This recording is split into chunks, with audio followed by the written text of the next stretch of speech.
मैं जेल जाऊंगा कि नहीं जाऊंगा ये आपके हाथ में है, और अगर आपने कमल का बटन दबाया तो मुझे दोबारा जेल जाना पड़ेगा।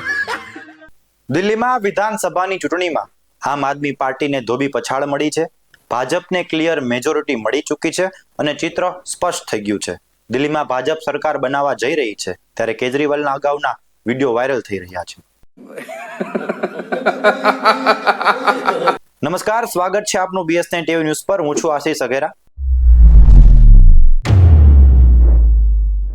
દિલ્હીમાં આમ આદમી પાર્ટીની કારમી હાર બાદ સોશિયલ મીડિયા પર ઘણા બધા યુઝર્સે વિડીયો પોસ્ટ કર્યા છે, જેમાં કેજરીવાલ કહી રહ્યા છે, હું નરેન્દ્ર મોદીને કહેવા માંગુ છું કે મોદીજી, આ જન્મમાં તો તમે દિલ્હીમાં આમ આદમી પાર્ટીને નહીં હરાવી શકો, તમારે બીજો જન્મ લેવો પડશે, આ જન્મમાં તો અમને નહીં હરાવી શકો.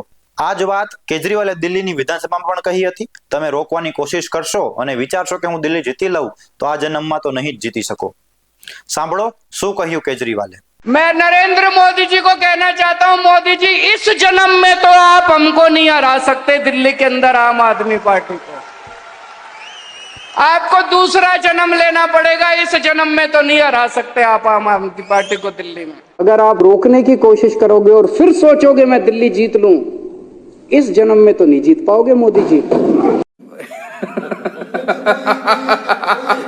આપણે સૌ જાણીએ છીએ કે ભાજપ 1998 થી દિલ્હી વિધાનસભાની સત્તાથી દૂર છે.